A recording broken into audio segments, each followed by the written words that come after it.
What's up, guys? We are Tabletop Vibes, and today we are talking about Journeys Afar, the Ketsueki by Indie Boards and Cards. So this is a awesome 4-player sandbox adventure game. It's cozy and just warm and inviting. The art is amazing. The world that you're in is the Ketsueki world.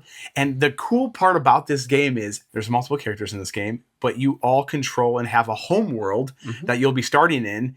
And throughout the game, because it's called Journeys Afar, you'll be journeying through your world and over into other people's worlds. And you have journey cards, which you're essentially trying to do a story aspect. If you want to, you have all these cool, beautiful art characters that are cute and fun, and warriors and turtles.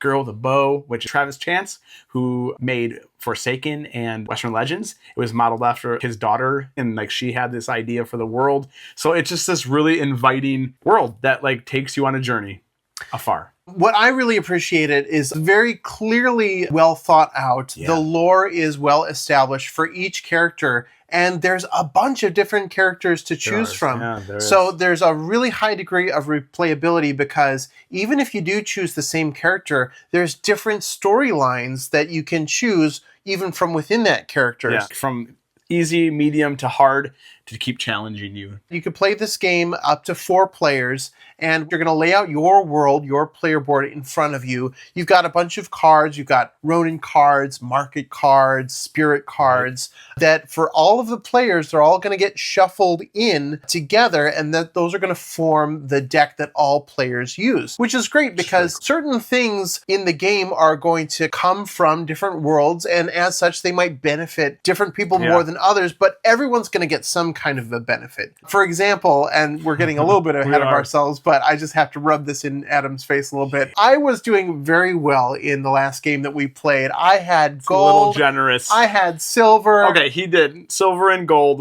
he was crushing it. I had it all, yes. And so in the market, there was a 4-cost sword that my character could use, and it would add additional benefits to my rolls for each darkness in my world, which you don't know what that means yet, but that's okay. Adam was living in the world of darkness. He had so much darkness on his board. I had a couple, but all that to say, that card would have really benefited him, but it benefited me too. And so stuff that's available in these markets and through the spirits, they might bend towards one character or world or another, but they really do benefit everybody. Well, and the cool other aspect is, there's still more cards out in the market. Steven stole that. It would have been huge for me because my world was the world of darkness, and my guy's blind, and so he thrives in the darkness. That would have been epic for me to get that. So you can get these cool combos.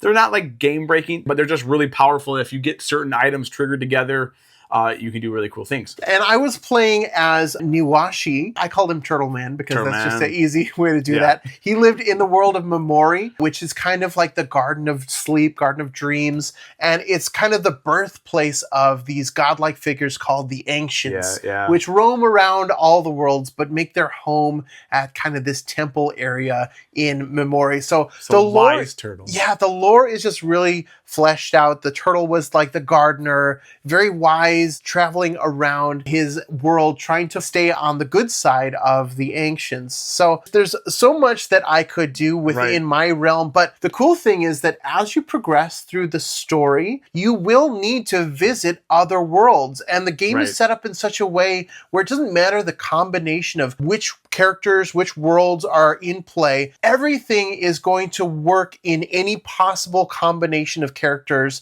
that you can have. Once you discover the gates, there's one that's like a portal that goes to all the other worlds. You can then start traversing through and experiencing even more, because each world has a special ability. His is all about ancients. Mine's about darkness. So you kind of don't really want to come to mine, or you're going to have to pay more effort to travel around. I had a Ronin in there that was trying to kill people, and I can go engage with that. There's travelers that are just traveling around all the boards that give you fate that you can interact with. And so you have on your board wisdom, strength, and influence, and you can level these characteristics traits up, and then you do skill checks throughout the game. You're using effort cubes to go do stuff because it takes, effort. effort. You start off with 6, you can gain up to 2 more, 8 as a total max, and you're spending effort to travel, to go to locations, to explore different places, to fight, to talk to an ancient, to talk to a traveler. So everything requires effort, and so you're spending these things to then take actions. And you can get exhausted, and it goes away, and it gets stuck in this exhausted pool. But if you go to the springs, right, you get refreshed, unexhausted. You can go to the tea garden. Or tea house, I think. Tea house, yeah. Shrines. That's where the ancients are. That's where the spirit was. The mines. In the mine. Yes, nailed it. You can go get resources. And so there's some resources. There's dirt. Yeah, you could mine just dirt. It's not good for anything. Yeah. Glass. That's the precious one. Gold. And silver. Yes. And so you're mining, you have to pay effort to mine. So like you're literally just have all these different options because again, it's a sandbox game. But like the best part is you don't feel overwhelmed. No. Because you can literally do whatever you'd like to do. If you want to focus just on your story, you can focus just on your story. Or you can just focus on everything outside of your journey cards. You can just go get a spirit. Yeah. Go get items. Go see the ancient. We had, in one of the games we played, we had beasts out there. Yeah. And you can mark a beast, and whoever has the most marks on it gets the reward. Yeah. I had a pretty good moment with Steven. I got him back for stealing my sword. He had this insane combo that allowed him to mark 2 on the same beast in the same turn. Yep. Stealing the beast from Steven to me, gaining me the reward, which was actually really cool. It was move my lowest trait, which was an influence at that moment, to level 5, which is the highest. And you got to move up on your legend track. Yes, and the whole game, the entire thing is about gaining legend. So if someone gets to 15 legend, that is the game end trigger. Or if someone completes all of their journey cards, then that also triggers the end of the game. You play one more round, and then whoever has the most legend points win. So you could push your journey as fast as you want to travel, but it doesn't mean you're going to win. Yeah. And the great thing about this is that they've really well balanced what is consistent from world to world with what is unique from world to world. Every world has its own special thing that makes it unique. Adam, yours had a maze in it. Oh, yeah, and that maze allowed any visitors to that maze to kind of declare right or left, and they can continue to traverse through that maze and gain the potential benefits from that maze as long as they didn't guess wrong and get numbers that added up to 3 or more. And then in my world, I had this shrine that you could go visit, that shrine to the ancients, where if you visit that shrine, you could collect the benefit of the ancients by paying 5 fate or an elephant ancient. He gave Steven got a ton of resources, which is how he got so rich. And so he was at one point I had it all full. Yeah. And so I was maxed out on effort. He was maxed out on money. It all helps in different ways. And you never feel stuck. Sometimes you're on the opposite side of your world that you don't want to be on, and you're trying to get over to the other side. So there's that. But it's still you're always still doing something. And if you don't really have a crazy combo of a turn, you have at the end of your turn, you get to do encounters. Yeah. The encounters make the game so fun. It's so much fun. Every single world has their own encounters. So in the encounter deck, I can have encounters from my world, Steven's world, everybody that's playing. I could have rescued some dude in a mine. Yeah. You didn't. I did not, though. I felt bad. I let the guy, he died, I'm pretty sure. But I was I just worked really hard to get all the way to the market to go buy the sword that Steven stole the turn after I set myself up to get there. So I let the guy die, lost the sword, and took Steven's beast. Yeah. The cool thing is that there is so many options for what you could do, because each world is going to be consisting of the same types of buildings. Every world has a market, which when you visit it, you can buy from the market that is out on the table. It's going to have a mine, where, as Adam said, you could mine resources, a shrine, which you could get rid of curses or buy a spirit to accompany you on your journey, and a tea house where you can gain fate. It's also going to have certain characteristics like a spring where you can refresh your efforts and any exhausted effort. There's rough terrain like the mountain area where it spends you an extra effort to get through them because it's harder. Rough terrain. So sometimes what's fun is that you might be able to spend less effort to travel through a revealed gate and visit a tea house, let's say, That's true. in another world, then it would take you to travel through all the spaces in your own world